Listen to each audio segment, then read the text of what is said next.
বরকতের মাস শাবান, সামনে রমজান আসতেছে রে বাবা, তৈরি হয়ে যাও। এই মাসের ভেতর একটা বরকতের রাত আসতেছে, লাইলাতুন নিসফি মিন শাবান, শবে বরাত। এইটা নিয়েও কিন্তু বাতিল ফেরকারা প্রোপাগান্ডা ছড়াবে। শবে বরাত বলতে কিছু নাই। আমাদের উলামায়ে আহলে হক চ্যালেঞ্জ দিয়েছেন, শবে বরাত নাই মানি কোরআনের আয়াতের দ্বারাও প্রমাণ আছে, অসংখ্য হাদিস দ্বারাও প্রমাণ আছে। অতএব যারা বলবে শবে বরাত বলতে কিছু নাই, তারা ভণ্ড। লাইলাতুন নিসফি মিন শাবান, এই শবে বরাত সহ রমজানে আসার আগে ইবাদতের জন্য নিজের কোমর বাঁধো, মজবুত করো। রমজান আসলে যেন অজুহাত দিয়া না বলো হুজুর মাজায় ব্যথা, 8 রাকাতের বেশি পারি না। খবরদার, এখন থেকেই তৈরি হয়ে যাও। কত কষ্ট করেছিলেন ইয়াতীম নবী এ রমজানে, ইবাদতে রাত কাটিয়ে দিতেন, কি হবে উম্মত বিনে। কত কষ্ট করেছিলেন ইয়াতীম নবী এ রমজানে, ইবাদতে রাত কাটিয়ে দিতেন, কি হবে উম্মত বিনে। আমরা তো সেই নবীর উম্মত, কেমনে দাও তার সিনাতে আঘাত। মরণের ভয় নাই কি তোমার, কি হবে যে শেষের গতি। বলবো না ভোলা যায় নাকি মাহে রমজানের স্মৃতি। বলবো না ভোলা যায় নাকি মাহে রমজানের স্মৃতি। এ মাসের কত ফজিলত জানো কি মুসলিম জাতি। বলবো না ভোলা যায় নাকি মাহে রমজানের স্মৃতি। মাজা ব্যথা বাড়াইবেন রমজান আইলে। ও ভাই, তারাবি বেশি পড়লে কম সওয়াব বেশি না কম বলেন? যা রমজানে একটা ফরজের দাম কত? 70 গুণ বেশি। তা রমজান ভাই আমল করবেন না, কোন মাসে করবেন? যদি কেউ বলে আমি 8 রাকাত তারাবি পড়ব, এর বেশি না, তার সাথেও কোনো তর্ক নাই। তার যুক্তির সামনে আমি একটু যুক্তি পেশ করব। ভাইজান, রমজান এমন বরকতের মাস, আপনি যদি 8 রাকাতই তারাবি পড়েন কিন্তু বাকি 12 রাকাত নফলের নিয়তে পড়ে ফেলেন। আল্লাহ কয় বান্দা, তোরে আমি বানাইয়া তোর যা প্রয়োজন আমি সব অগ্রিম দেওয়ার পরেও, আমি আল্লাহ তোর প্রয়োজন মিটানোর পরেও আমি তোরে ছাড়িয়া দেই নাই। আবার রাতের গভীরে আইসা ডাকিয়া,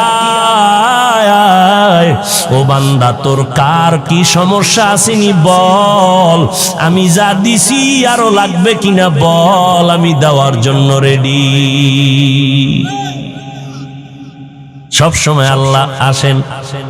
উদউনি আস্তাজিব লাকুম, ও বান্দা তুই আমার কাছে চা, আমি তো তোর জরুরত পূরণ করে অগ্রিম দিয়া দিলাম, যা দরকার বেশি দিলাম।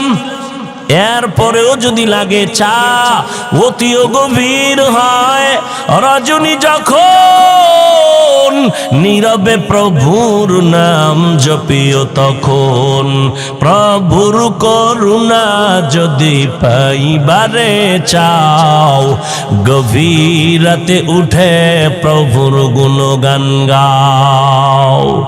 আল্লাহ বলেন আমি প্রতিদিন এমন একটা রাত নাই, 12 মাসের এমন কোন রাত নাই যেই রাতে বান্দার প্রয়োজন মিটাবার জন্য আমি প্রথম আসমানে আসি না। গুনাহ করিয়া ফেলেছো, আলা আমি মুস্তাগফিরিন ফাগফির আলা, গুনাহ করছো ক্ষমা চা, আমি আল্লাহ তোকে পবিত্র বানায় দিব। তোর টাকা লাগবে আমার কাছে চা, তোর হায়াত দরকার আমার কাছে বল, তোর মুসিবত আসছে আমার কাছে বল, আমি ফেরেশতা দিয়ে মুসিবত থেকে হেফাজত করব। কারণ আমি আল্লাহর যত পাওয়ার আছে এই পাওয়ার আর কাউকে আমি আল্লাহ দেই নাই। আমি আল্লাহ পাক রব্বুল আলামিন তোর উপরে মোহাব্বতের নজর ফালায় রাখছি, আমি তোরে দূরে সরাই নাই। এমনকি আমি আল্লাহ তোর দিকে সব সময় কুদরতের নজর দিয়া থাকি। বান্দা তুই কখন আমারে ডাক দিবি আল্লাহ কইয়া, আমারে ডাক দেওয়ার পরে এমন একটা সময় হবে না যেই সময় যে তোর ডাক আমি শুনি না, এমন কোন সময় হবে না। তুই যখনই ডাকবি তখনই আমি হাজির।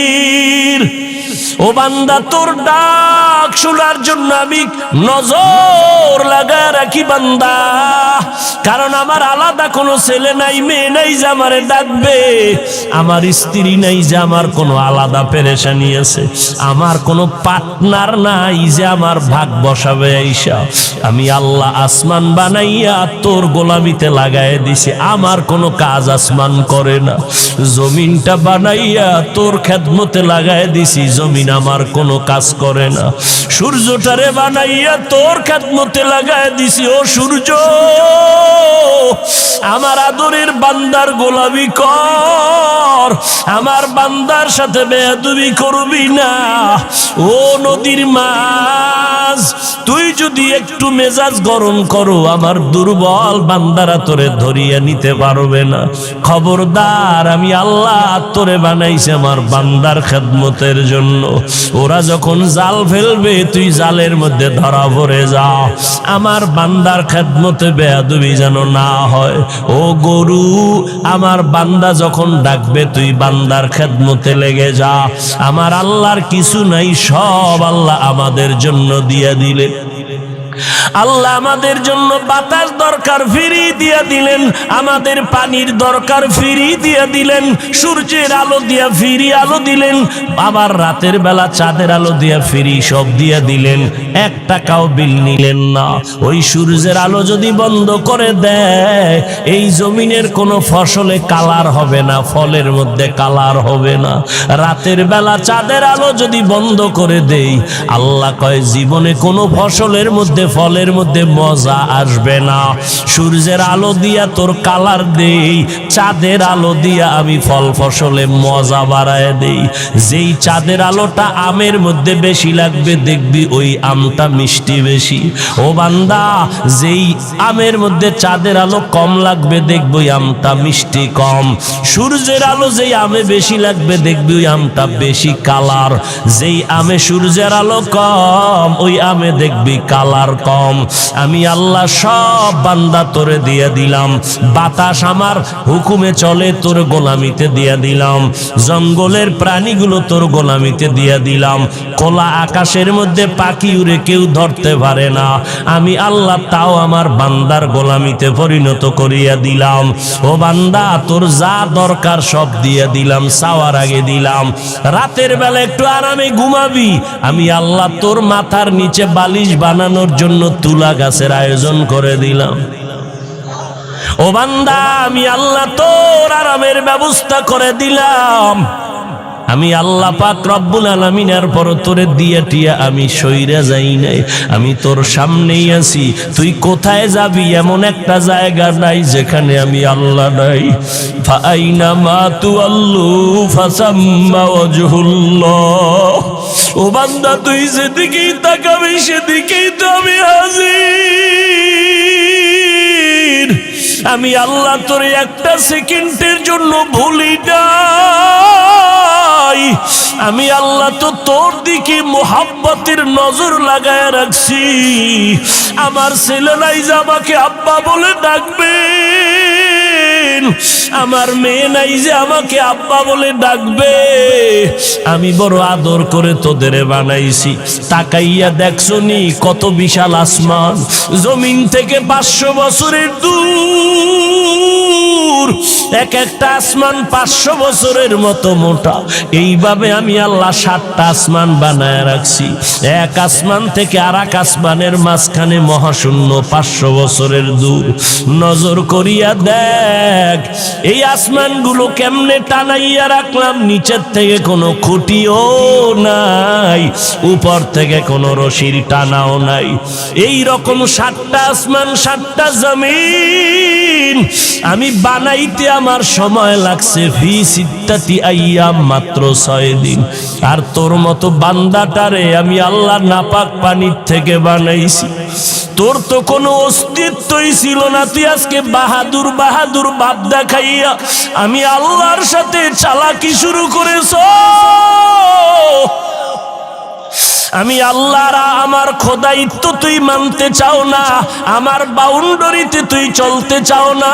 এখন তুই আমি আল্লাহর দেওয়া সব নেয়ামত পাওয়ার পর এখন নিজের ভিতরে একটু বাহাদুরি ভাব বান্দা তোর অন্তরে আসছে। অথচ তোর কোনো অস্তিত্ব ছিল না, আমি তোরে অস্তিত্ব দিলাম এক ফোঁটা নাপাক পানির দ্বারা। হাল আতা আলাল ইনসানি হিনুম মিনাদ দাহরি লাম ইয়াকুন শাইআম মাযকুরা। ইন্না খালাকনাল ইনসানা মিন নুতফাতিন আমশাজিন নাবতালি ফাজআলনাহু সামিআম বাসীরা। আমি আল্লাহ নাপাক পানির থেকে তোর অস্তিত্ব দিলাম রে গোলাম। তোর মতো একটু বাচ্চা 1-1.5 কেজি ওজনের বেশি হবে না। আমি আল্লাহ এত বিশাল 7টা আসমান 7টা জমিন 7টা মহাশূন্য বানাইছি 6 দিনে। আর তোর মতো বান্দা 1.5 কেজি ওজনের বান্দাটারে আমি ওই নাপাক পানি তোর মায়ের গর্ভে রাখাইয়া ফেরেশতারে বললাম 40 দিন পর্যন্ত শোধন কর। 40 দিন করে শোধন করিয়া এই নাপাক পানিটারে রক্ত, এর পরে গোশত, এর পরে হাড্ডি, এর পরে আবার গোশত। ওয়ালাকাদ খালাকনাল ইনসানা মিন সুলালাতিন মিন তিন। وَلَقَدْ خَلَقْنَا الْإِنسَانَ مِنْ سُلَالَةٍ مِنْ طِينٍ فَجَعَلْنَاهُ نُطْفَةً فِي قَرَارٍ مَكِينٍ ثُمَّ خَلَقْنَا النُّطْفَةَ عَلَقَةً فَخَلَقْنَا الْعَلَقَةَ مُضْغَةً فَخَلَقْنَا الْمُضْغَةَ عِظَامًا فَكَسَوْنَا الْعِظَامَ لَحْمًا ثُمَّ أَنشَأْنَاهُ خَلْقًا آخر فتبارك الله أحسن الخالقين। আমি আল্লাহ তোরে নাপাক পানির থেকে আস্তে আস্তে বানাইয়া আমি আল্লাহ আসমান জমিন বানাইতে সময় নিলাম 6 দিন। আর তোর মতো বান্দাটারে আমি বানাইতে সময় নিলাম 6 মাসের মতো। তোরে কত আদর করে বানাইছি, তো একটু সময় নিয়ে বানাইছি, অনেক আদর করে তোরে বানাইছি। ফেরেশতা দিয়া হাত পা বানানোর পরে তোর সুন্দর চেহারাটা আমি মাওলার কুদরতের হাত লাগায় দিছি। আমি আল্লাহ তোর চেহারাটারে এত সুন্দর করে বানাইছি, নজর করে দেখছো শীতের ভিতরে চলতেছ, সব ঠান্ডা বাতাস তোর বডির মধ্যে লাগে না। হাত মোজা পা মোজা লাগায়া চলো, পোশাক দিয়া পুরা বডি ডেকে ফেলছো, কিন্তু চেহারাটা ডাকো নাই। সব ঠান্ডা ধুলাবালু চেহারায় লাগে। কিন্তু দেখ আমি আল্লাহর কুদরত। গোসলখানায় যখন ঢুকবি, জামা কাপড় খুলিয়া যখন গোসল করবি, ওরে বান্দা তোর ফুল বডিতে সাবান না দিলে ময়লা যায় না। আর যেই চেহারা খোলা রাখছো, যত ধুলাবালু লাগলো সাবান লাগবে না।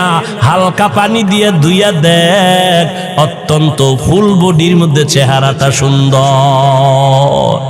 কাদের কুদরত দারি বরকামাল আন্তা রব্বি আন্তা হাসবি যুল জালাল তুহি কাদের জলিলুল্লাহ জাহাদার বহার হালে তুহি মেরা নেগাহদার।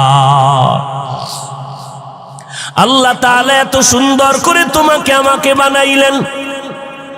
আল্লাহ বলেন, বান্দা তুই আমার গোলামি করবি না তো কার গোলামি করবি বল। আমি আল্লাহ তোরে চলার মতো শক্তি দিলাম, কথা বলতে পারতি না শক্তি দিলাম আমি আল্লাহ। তুই যেদিন দুনিয়াতে আসছো দাঁত আসেননি, আব্বাজান কোনোদিন দোয়া করে না আল্লাহ দাঁত দাও। আমি আল্লাহ জমায় মতো দাঁত দিলাম। আমি আল্লাহ হাঁটতে পারো না, হাঁটার শক্তি দিলাম। আমি আল্লাহ তোর খাওনের দরকার খানা দিলাম, সব দিলাম আমি। আর ইবাদত করবি আর একজন আর হয় না। অতএব আমি আল্লাহ যতক্ষণ তোর সাথে আছি গোলামি আমি আল্লাহর করবি। এই কথাটাই কালেমার প্রথম অংশে আমাদের শিক্ষা দিল, লা ইলাহা ইল্লাল্লাহ, আল্লাহ ছাড়া আর কোনো ইলাহ নাই, মাবুদ নাই, মাশুক নাই। অতএব আল্লাহ আছেন যতক্ষণ গোলামি করবি ততক্ষণ। এখন আল্লাহর গোলামি করতে গিয়া পেরেশান হয়ে গেছো। নামাজ পড়া আল্লাহর গোলামি, আল্লাহর গোলামি করতে গিয়া রোজা রাখবো, যাকাত দিব, কিন্তু নিয়ম জানি না। প্রশ্ন হয়ে গেল ইবাদত কেমনে করব? আল্লাহ কয় ডাইনে বামে দৌড় দিবি না। আমার এই ইবাদত আর গোলামির জবাব দেওয়ার জন্য আমার নামের সাথে আরেকটা নাম লাগায় দিছি, মুহাম্মাদুর রাসূলুল্লাহ। লা ইলাহা ইল্লাল্লাহর মধ্যে যত ইশকাল হবে, প্রশ্ন হবে, সব প্রশ্নের জবাব হবে কালেমার দ্বিতীয় অংশ, মুহাম্মদের তরিকা ছাড়া কোনো জবাব নাই। কালেমাই ভরি, কালেমায় কি চায় আমার কাছে খবর নেই। লা ইলাহা ইল্লাল্লাহ আমার কাছে চায় আজীবনের জন্য গোলামি করবি, এক সেকেন্ড ডান বাম করা যাবে না, আল্লাহর গোলামি করবি। মুহাম্মদুর রাসূলুল্লাহ শিখায়। আরে লা ইলাহা ইল্লাল্লাহ যদি কোথাও আটকাইয়া যাও প্রশ্নদুর রাসূলুল্লাহ, এর থেকে জবাব নিয়া লা ইলাহা ইল্লাল্লাহকে মজবুত করো। লা ইলাহা ইল্লাল্লাহর জিন্দেগি তৈরি করো, মুহাম্মদের রং লাগাও। আমার নবীর আদর্শের বাইরে কোনো আদর্শ মানা যাবে না, কারণ দুনিয়ার সকল আদর্শগুলো নাপাক। একমাত্র আমার মদিনার নবীর আদর্শই হলো পাক। আমার নবীর আদর্শের মতো পবিত্র কোনো আদর্শ নাই রে ভাই। সাউন্ড বাড়া। আমার নবীর আদর্শ কেমন পাক। নবী যখন মক্কা নগরীতে এসেছিলেন, মক্কার মাটি না পাক, মানুষ না পাক, চূড়ান্ত চরিত্রহীন মানুষ। আমার নবীর আদর্শ পাইয়া মক্কার চরিত্রহীন মানুষ এত দামি হয়ে গেল, আল্লাহ নিজে তাদেরকে নগদ জান্নাতের টিকিট পাঠাইয়া দিয়েছেন। জান্নাতের নকল টিকিট পেয়ে গেলেন 10 জন সাহাবা। এর মধ্যে প্রথম সিরিয়ালের নাম কার? কথা কয় না। আবু বকরের জীবনীটা পড়ে দেখেন। জান্নাতের টিকিট পাওয়ার পর আবু বকরের হালাত পাল্টে গেল, ইবাদত বাড়ায় দিল। মায়ার নবী বলেন, আমি একদিন রাতের গভীরে হুজরা থেকে বের হয়ে শুনি নববীর মধ্যে মসজিদে কান্নার আওয়াজ। নজর লাগায় দেখি আবু বকর তাহাজ্জুদে দাঁড়ায় কাঁদতেছে। মায়ার নবী বললেন, আবু বকর আপনি কেন নামাজে কাঁদলেন? আবু বকর বলে, নবী কান্নার কারণ হলো হাসরের ময়দানের ভয়ের কথা মনে পড়েছে। আমার আল্লাহ বলেছেন, আম্মা মান খাফা মাকামা রাব্বিহি ওয়া নাহান নাফসা আনিল হাওয়া ফাইন্নাল জান্নাতা হিয়াল মাওয়া। আল্লাহর আদালতে দাঁড়াইয়া হিসাব দেওয়ার ভয় অন্তরে জমা করে যদি কেউ গুনাহ থেকে নিজেরে বাঁচাও, তোমার ঠিকানা হবে স্থায়ী শান্তির জায়গা, জান্নাতুল মাওয়া। আল্লাহর আদালত বড় ভয়ঙ্কর আদালত, ইনসাফের আদালত, কোনো জুলুম করা হবে না। আল্লাহর আদালত বড় ভয়ঙ্কর আদালত। আম্মা জান আয়েশা রাদিয়াল্লাহু আনহা বলতেছেন, একদিন তাকায় দেখি মায়ার নবী আমার হুজরায় বসে বসে কান্না করে। ও পর্দার আড়ালের আম্মা জানেরা আসেনি? হ্যাঁ, এরে আম্মা জানেরা, আপনারা নবীদের মা, সাহাবায়ে কেরামের মা, আউলিয়ায়ে কেরামের মা, হাফেজে কোরআনের মা। এরে আম্মা জান, আপনারা আয়েশা রাদিয়াল্লাহু আনহার মতো নারী, ফাতেমা রাদিয়াল্লাহু আনহার মতো নারী, খাদিজা রাদিয়াল্লাহু আনহার মতো নারী। এই জমিনে যত ভালো সন্তান আছে সব মায়ের অবদানের কারণেই আসছে রে মা। ও আম্মা জানেরা, এই জমিনে যত ভালো ভালো সন্তান সব আপনাদের কারণেই। কারণ গাছ ভালো হলে ফল ভালো হবে, মায়ের আদর্শ যদি ভালো হয় তো সন্তান ভালো হবে। ওসি সাহেবের ব্যবহার ভালো, এসপি সাহেবের ব্যবহার ভালো, ডিসি সাহেবের ব্যবহার ভালো, চেয়ারম্যান মেম্বারের ব্যবহার ভালো। খোদার কসম করে বলবো, তদন্ত করে দেখো, এই ভালোর পেছনে খুঁজে দেখবা মায়ের জীবনের অবদান। এসপি সাহেব ছুটি নিয়ে বাড়ি গেছে, আম্মা জান খানা খাওয়াইতে বসাইয়া ফাঁকে ফাঁকে কিছু বয়ান দেয়। যেদিন এসপি সাহেব অফিসে যাবে, মা ডাক দিয়া কয়, রে বাবা, আল্লাহ তোরে সম্মানের চেয়ারে বসাইছেন, আমি মা একটা দাবি করব, মানবিনি? এসপি সাহেব কয়, আম্মা মানবো বলো। মা বলে, কোন দিন মরে যাই বলা যায় না, পারলে দোয়া করিস। তবে আমার একটা দাবি, সম্মানের চেয়ারে যতদিন বসবি কোনোদিন হারাম টাকা খাবি না। কে কয়? মা। আর একটা দাবি, গরিবের উপরে জুলুম করবি না। এসপি সাহেব কয়, মাগো, আমার রক্ত দিয়া হলেও তোমার এই দাবি আমি পূরণ করব। চেয়ারের মধ্যে বসার পরে যখনই দেখে টাকার বস্তা, মায়ের কথা মনে পড়ে গেছে। তাড়াতাড়ি আমার চোখের আড়াল কর, তোরাও যদি এর মধ্যে হাত দাও তোদের বিচারের কাঠগড়ায় নিব। গরিবের উপরে জুলুম করে না। মায়ের উপদেশ কলিজার আপন বানাইয়া এই জমিনের মধ্যে চেয়ারম্যানের ব্যবহার ভালো, এসপির ব্যবহার ভালো। এরে আম্মা জানেরা, আপনারা যদি একটু সতর্ক থাকেন, সন্তানগুলো আদর্শওয়ালা হয়ে যাবে। আপনার সন্তানকে ডাক্তার বানাবেন, আমি কলিজা ভরে দোয়া করি, আলহামদুলিল্লাহ। ইঞ্জিনিয়ার বানাবেন, প্রফেসর বানাবেন, কোনো বাধা নাই। কিন্তু অনুরোধ করে গেলাম, বেয়াদব যেন না হয়। আপনার সন্তানের আচরণে যেন আলেম ওলামারা কষ্ট না পায়। আপনার সন্তানের ব্যবহারে যেন এলাকার কোনো মুরব্বীরা কষ্ট না পায়। আপনার সন্তানের আচরণে যেন অন্য সন্তান নষ্ট হয়ে না যায়। এর পেছনে আপনার যথেষ্ট পরিমাণ ত্যাগ আর অবদান থাকতে হবে। সন্তানটারে আদর্শওয়ালা বানান, কোরআন শরীফটা শিখায় দেন, 5 বেলার নামাজের জন্য তালিম দেন। এরে আম্মা জান, দেখবেন আপনি মরিয়া গেল, সন্তান ডাক্তারি করবে, কোরআন পড়ে মায়ের জন্য দোয়া করবে। আপনার সন্তানের ব্যবহার দেখলে এলাকার মানুষ শুধু সন্তানের জন্য দোয়া করবে না, সন্তানের মায়ের জন্য সবাই কলিজা ভরে দোয়া করবে। ও যুবক, কয়দিন আর যৌবনের বাহাদুরি করবারে বাবা? আল্লাহর মোহাব্বত নিয়া এখনো কেন সামনে আগাও না? আমার আল্লাহকে ফাঁকি দিয়া কই যাইবা? আমার আল্লাহকে ফাঁকি দিয়া যাওয়ার কোনো রাস্তা নাই রে বাবা। রাস্তা দুইটা, একটা জান্নাতের আর একটা জাহান্নামের। জান্নাতের রাস্তা বাদ দিয়া যেদিকেই যাবা সেদিকেই দেখবা শুধু জাহান্নামের আগুন জ্বলে আর আগুন জ্বলে। কোথায় যাইতেছ রে যুবক? জাহান্নামের একটা সেকেন্ডের আযাব আর গরম সহ্য করতে পারবি নি রে বল?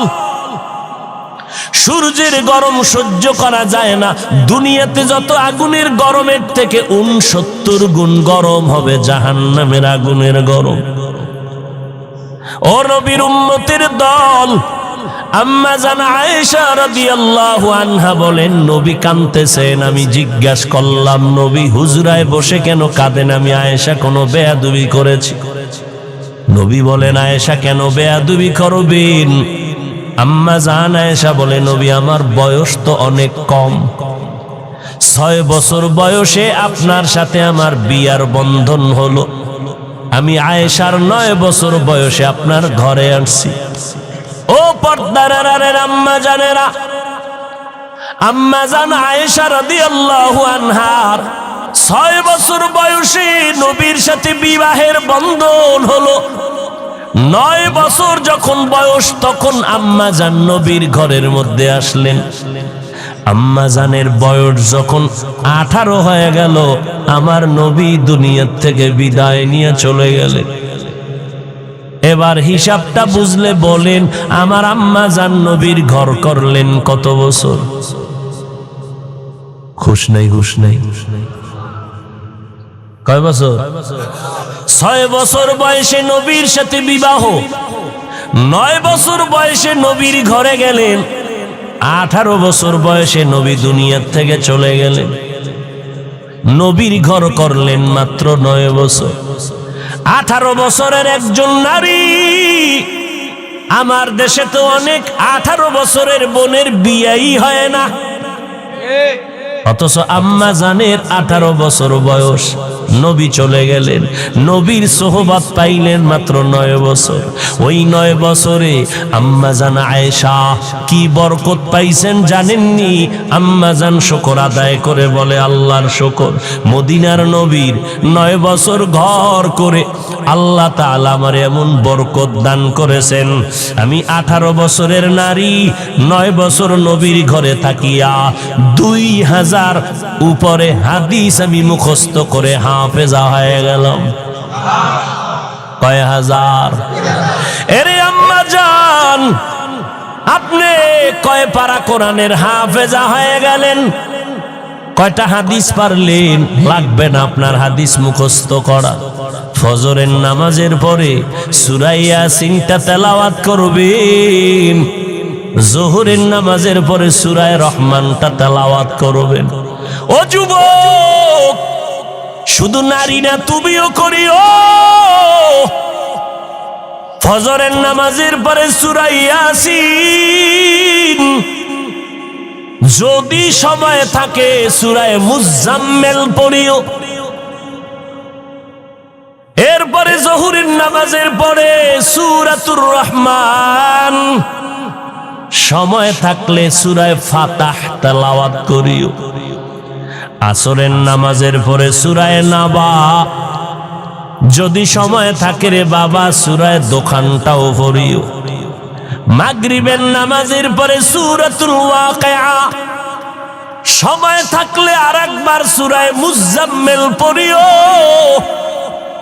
এশার নামাজের পরে রে বাবা সূরা মুলুক তেলাওয়াত করো। পারলে সূরা ইয়াসিনটা রাতের বেলা আরেকবার পড়ি। দিনের বেলা সূরা ইয়াসিন পড়লে ফলাফল একরকম, রাতের বেলা সূরা ইয়াসিন পড়লে ফলাফল ভিন্ন রকম। দিনের বেলা সূরা মুজাম্মিল পড়ার ফলাফল আলাদা, রাতের বেলা সূরা মুজাম্মিল পড়ার ফলাফল আলাদা। আমল করবা না, বলো মাওলার দরবারে কি নিয়ে দাঁড়াবা? আলেম আলেম ভাব, কিসের ভাব দেখাইতেছ রে ভাই? সাহাবায়ে কেরামদের থেকে বড় ইলমওয়ালা তো কেউ হতে পারবে না, সাহাবায়ে কেরামদের মতো বড় আমলওয়ালা কেউ হতে পারবে না, সাহাবায়ে কেরামদের মতো তাকওয়াওয়ালা কেউ হতে পারবে না। এত ইলম, এত আমল, এত তাকওয়ার পরেও তারা ইবাদতে কমতি করেন নাই। আবু বকর নামাজে দাঁড়াইয়া কাঁদতেছেন। ও আবু বকর, জান্নাতের টিকিট দিছেন, আবার কেন কান্না করেন? আবু বকর বলে, নবী, যে আল্লাহ দয়া করে টিকিট দিয়েছেন, ওই আল্লাহ যদি টিকিট ক্যান্সেল করে দেয় আমি জাহান্নামে যেতে হবে। কারণ আপনি বয়ান করে বলেছেন কিয়ামতের ভয়ঙ্কর হালাত এত কঠিন, নারী আর পুরুষ সবাই হাসরের মাঠে উঠবে উলঙ্গ, কেউ কারো দিকে তাকানোর সময় পাবে না, সূর্যের গরম, অপর দিকে জাহান্নামের আওয়াজ, আমার আল্লাহ তাআলার রাগান্বিত আওয়াজ। নবী বলেন এমন কঠিন হবে। আম্মা জান আয়েশা বলে, নবী কাঁদেন কেন? বলে হাসরের ময়দানের ভয়। যেই নবীর কোনো গুনাহ নাই সেই নবী কান্না করে, এর নাম ঈমান। আল্লাহ কয় জান্নাত পাবে 4 গুণওয়ালা। 1 নাম্বার গুণের নাম ঈমান, দ্বিতীয় গুণের নাম নেক আমল। কই 2টা গুণ অর্জন করলেই জান্নাত পাওয়া যাবে না। এই হাজী সাহেব, পীর সাহেবের মুরিদেরা, তাবলীগওয়ালারা, ঈমানও আছে আমলও আছে, জান্নাত কিন্তু এখনো ওকে হয় নাই। আরো 2 দায়িত্ব আছে, যেই 2 দায়িত্ব বান্দার হক। অন্যকে ঈমান আমলের দাওয়াত দেওয়া লাগবে, শুধু দাওয়াত দিলে হবে না, যারা ঈমান আমলের বিরোধিতা করে তাদের বাধা দেওয়া লাগবে। ওয়াল আসরে সূরাটা পড়ে দেখো, বাহাদুরি করো পাগড়ির, কোন বাহাদুরিতে কাজ হবে না রে বাবা। কত পাগড়িওয়ালা, কত বুজুর্গ অন্যকে দাওয়াত না দেওয়ার কারণে জাহান্নামে যাবে। এখন অন্যকে দাওয়াত দিবেন, অন্য বলতে কে? বলে অন্য বলতে প্রথম সিরিয়ালে হলো আপনার আহাল সন্তান স্ত্রী, এরপরে যদি সময় থাকে প্রতিবেশী, এরপরে যদি সময় থাকে আপনার উম্মত। নিজের চিন্তা নাই, মাইয়া ফলার চিন্তা নাই, উম্মত লয়ে মরে, আর একজনের মাইয়া ফলা লয়ে মরে। অমুকের ছেলে নামাজ পড়ে না, নিজের দাড়ি নেই, টুপি নেই, খবর নাই, ইমাম সাহেবের ভাগিরি নিয়ে মরে। ইয়া আইয়ুহাল্লাযীনা আমানু কু আনফুসাকুম ওয়া আহলিকুম নারা ওয়াকুদুহান নাসু ওয়াল হিজারাহ আলাইহা মালাইকাতুন গিলাযুন শিদাদুন লা ইয়াসুনাল্লাহা মা আমারাহুম ওয়া ইয়াফআলুনা মা ইউমারুন।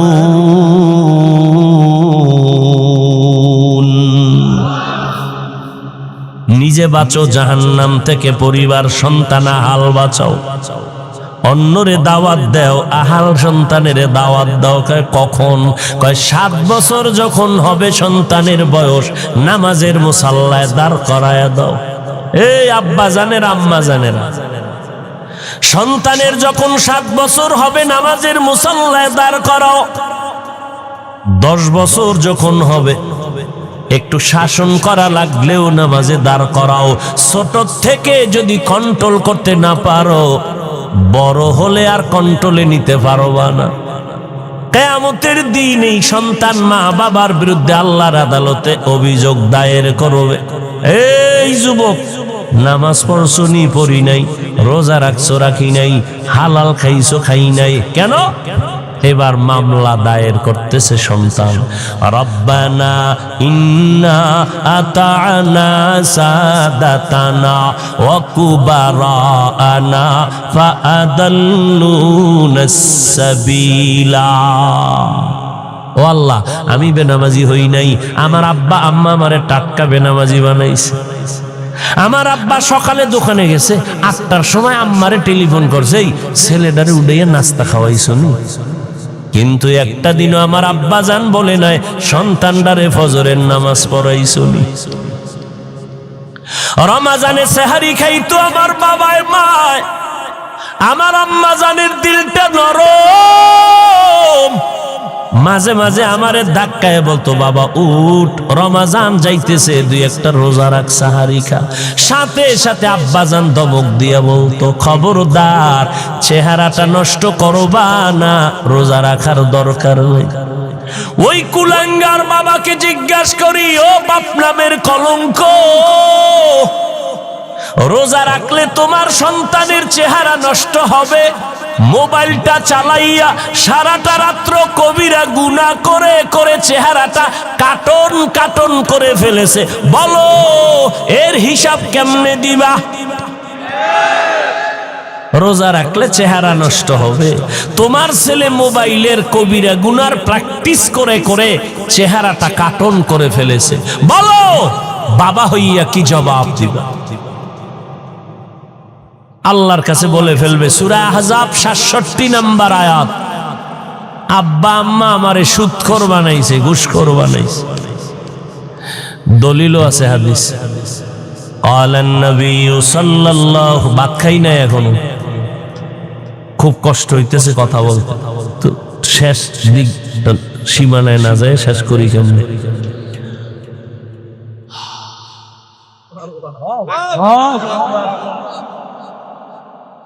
এবার ও দলিল কি?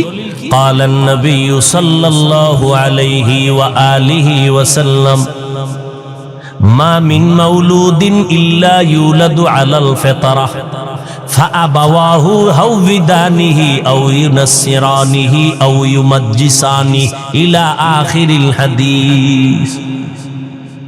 ভাইরা আমার, পাগলের মতো দৌড়াইতেছি, একটা বিশাল বড় রাজনীতির দল করব, কয়েক বছরের মধ্যে আমি দেশ চালানের সরকার হব, তাই না? আমি সরকার হব, এই জন্য চিল্লাইতেছি না, আন্দাজে ঠিক।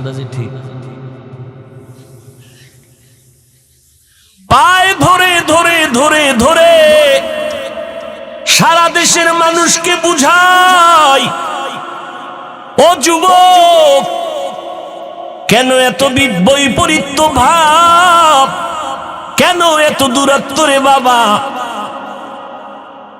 তোমার আমার কালেমা এক, কোরআন এক, আল্লাহ এক, নবী এক, কাবা এক, ধর্ম এক। পাঁচ কল্লি টুপি মাথায় দিয়ে তো কোনোদিন বললাম না, পাঁচ কল্লি যারা মাথায় দিবে না তোমাদের গুনাহ হবে। কওমি মাদ্রাসায় লেখাপড়া করেছি, কোনোদিন তো আলিয়ার বিরুদ্ধে বললাম না, স্কুল কলেজের বিরুদ্ধে বলি নাই, এমন কি বলি নাই কওমিতে না পড়লে গুনাহ হবে। আল্লাহওয়ালার কাছে যাই, পীরের কাছে যাই, তাবলিগে যাই, কোনোদিন তো বলি নাই আল্লাহওয়ালার কাছে না গেলে গুনাহ হবে, তাবলিগ না করলে গুনাহ হবে। এই এত কষ্ট করি, খানা নাই, ঘুম নাই, দিন নাই, রাত নাই, এত কষ্ট করি বাবা, একমাত্র দুইটা স্লোগান সবার কলিজার মধ্যে ঢুকাইতে চাই, দুইটা স্লোগান। ও জাতি, জমিনে যতদিন বেঁচে থাকবা গোলামি করবা আমার আল্লাহর, দুনিয়াতে যতদিন বেঁচে থাকবা আদর্শ মানবা মদিনাওয়ালা নবী।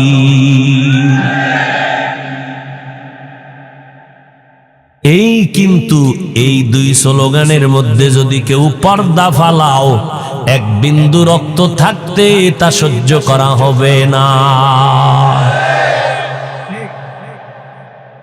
এক বিন্দু সহ্য করা হবে না রে ভাই।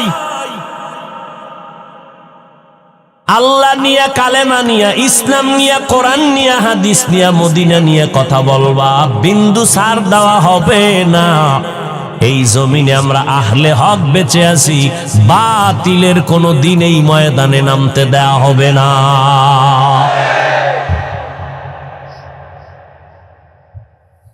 যতই চালাকি করো সাবধান, অনুরোধ করে বলছি রে যুবক, আমি তো কোনো দল করি না যে তুমি আমার উপরে একটা ছুরি মারো বা একটা আঙ্গুলের টার্গেট করো, বা যে উনি বোধহয় দল করার জন্য, নিজের দল গুছানোর জন্য স্লোগান দেয়। আমি আহলে হকদের যত নাম নেই সবার নাম নেওয়ার চেষ্টা করি, একচেটিয়া কিছু বলি না, দিল থেকে সবাইকে মোহাব্বত করার তাগিদেই কথা বলি। কিন্তু খবরদার, আমার বিরোধিতা যত করো, বিন্দু থেকে বিন্দু কোনো জবাব নাই, আফসোস নাই। তবে আল্লাহ নিয়ে, ইসলাম নিয়ে, কোরআন হাদিস নিয়ে, নবী নিয়ে কথা বললে এই বিষয়ে জবানকে বন্ধ রাখা যাবে না। কারণ আমরা বাতিলের গোলাম না, আমরা বানরের বংশধর না, আমরা আদমের বংশধর।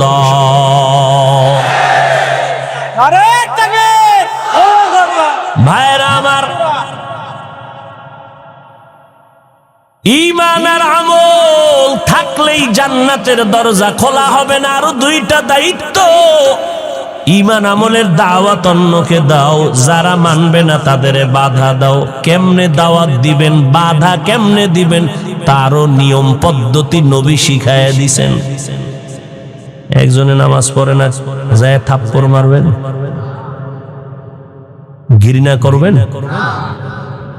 নবী শিখাইয়া দিছেন। ঘৃণা করার সবকটা পাইলেন, বুকে লাগানোর সবক পাইলেন না? এই আমাদের বিরুদ্ধে ইচ্ছা রকম বলতেছেন, লেখতেছেন, গালি দিচ্ছেন। আচ্ছা, আপনি নবীর উম্মত হইয়া আল্লাহর কাছে তাহাজ্জুদ পড়ে হেদায়েতের দোয়া করছেন কয়বার? এই নিয়ে আপনি মুসলমান, এই মুসলমানিত্ব শিখলেন। সালাম না দেওয়াটাকে নিজের বরাত্ব বানিয়ে দিলেন। অথচ আবু বকর আর ওমর দুইজনের ভেতরে প্রতিযোগিতা, কে কার আগে সালাম দিবে। ওমর কয় আজকে আমি আগে সালাম দিব, কিন্তু ইন্তেকাল হওয়া পর্যন্ত আবু বকরের আগে ওমর সালাম দিতে পারে নাই। একদিন আম্মা জান আয়েশা নবীরে জিজ্ঞাসা, নবী আপনার মহব্বতের সাহাবায়ে কেরামদের মধ্যে আমলের লাইনে কে কি পরিমাণ আগায় গেছে? আম্মা জান আয়েশা ভাবলেন বোধহয় আব্বা জানের নাম কইব। নবী কয় ওমর। বলে কেমন? আকাশে যেই পরিমাণ তারকা দেখো, এর থেকেও ওমরের আমল অনেক বেশি। আহা, আব্বা জানের নামটা কইল না, মহিলা মানুষ, মনটা ছোট হয়ে গেল। না, জিগেই দেখি আমরা আব্বার খবর কি। ও নবী, আমার আব্বা জান আবু বকরের খবর কি? বুঝি না, জিগেলে কইতেন না। নবী বলেন, ও আয়েশা, আবু বকরের কি কথা বলবো? আবু বকরের 2 দিনের কোরবানির এত দাম, 2 দিনের 2টা কোরবানির আমলের এত দাম। ওমর না, ওসমান না, আলী না, সব উম্মতের নেক যদি এক পাল্লায় দাও, আমার আবু বকরের 2 দিনের কোরবানির নেকের পাল্লা ভারী হয়ে যাবে। মাত্র 2 দিনের নেক আমল, জান্নাতি সাহাবী। আর আপনারা একটু টিকিট পাইছেন নি ঘুমের ভিতরে জান্নাতের? এত ভাব, সালাম দেয়ও না, দিলেও নেয় না। আহা, লাথি মারার গুণটা অর্জন করতে পেরেছো তুমি, এই নাকি মুসলমান? আর এক মুসলমানের কল্যাণ মেনে নিতে পারো না। তোমার এক মুসলমান ভাই ব্যবসায় লাভবান হবে, সইতে পারো না, তুমি কেমন মুসলমান? তোমার এক মুসলমান ভাই সম্মানের চেয়ার বসবে, তুমি মেনে নিতে পারো না, তুমি কেমন মুসলমান? নাস্তিকেরা মাথা গরম করে, হুজুরেরা কেন হেলিকপ্টারে দৌড়ায়? নাস্তিকদের মুখে জুতা লাগাইয়া বলবি, রে নাস্তিক, জুতা লাগাইবি কি? ও নাস্তিকের আগেই মুসলমানের চান্দি গরম হয়ে গেছে। তুমি মুসলমান হইয়া তুমি পাগলের মতো করতেছ, সইতে পারো না। অথচ তুমি মুসলমান হইয়া বলা দরকার ছিল, এই নাস্তিকেরা, আমরা মুসলমান জাতি, ওরে কোরআন পড়লে, হাদিস পড়লে, মদিনার আদর্শ মানলে, মাদ্রাসায় পড়লে আমার আল্লাহ কুদরতের দ্বারা এমনি ভাবে সম্মান দান করেন। হুজুরে বাবার টাকা দিয়া কপ্টারে দৌড়ায় না, আমার মাওলা মাদ্রাসায় পড়ার কারণে, কোরআন পড়ার কারণে, সুন্নত মানার কারণে আমার আল্লাহ এইভাবেই ওলামাদেরকে সম্মান দান করে। তুমি নাস্তিকেরে থামাবা না আমি তোমারে থামাবো? কেমন মুসলমান হয়েছ? গালি দিলা 1000 বার, হেদায়েতের দোয়া করলা না একবার? কই মদিনার আদর্শ?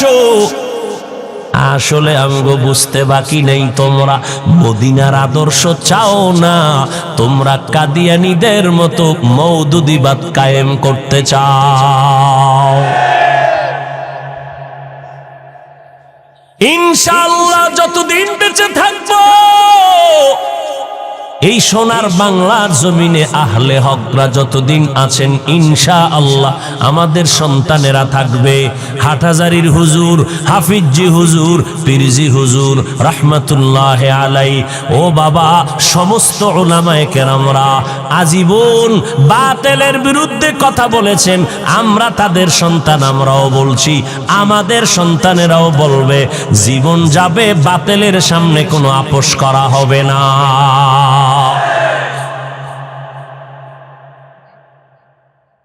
আল্লাহ হেদায়াত দান করুন। 4 গুণওয়ালারা জান্নাত পাবে। 1 নাম্বার গুণের নাম ঈমান, 2য় গুণের নাম নেক আমল, 3য় গুণের নাম ঈমান আমলের দাওয়াত অন্যকে দাও।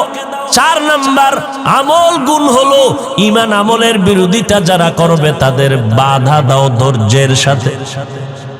এরে নবীর উম্মতের দল, ঈমান আমল আপনার থাকলে আপনি আমল করেন, ঈমানও আছে, জান্নাত এখনো রেডি না, অন্যদের দাওয়াত দিতে হবে। দাওয়াত দিয়েও শেষ করা যাবে না।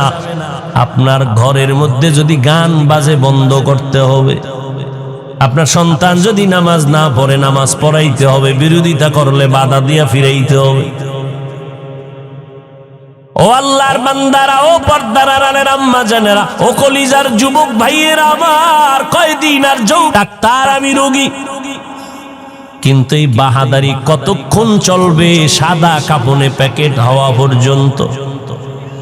যেদিন সাদা কাপনের প্যাকেট হয়ে যাব, ওই দিন কাফনের উপরে লেখা থাকবে না বক্তা সাহেবের লাশ, ইমাম সাহেবের লাশ, এইটা মুক্তাদির লাশ। একাকার হয়ে যাবে লাশ। জানাজা পড়াইয়া কবরের মধ্যে নিয়ে রাখবে। আমার গায়ের জামা গেঞ্জি গুলো আমার আপন জনেরা বেলেট দিয়া কেটে রাখবে। ও নবীর উম্মতের দল, জাহান্নামের আযাবের ভয়ে যদি আমার নবী নিজে কান্না করতে পারেন, আবু বকর যদি কান্না করে নামাজে দাঁড়াইয়া, ওমর কান্না করতে পারেন, আপনার আমার কি পরিমাণ কান্না করা দরকার?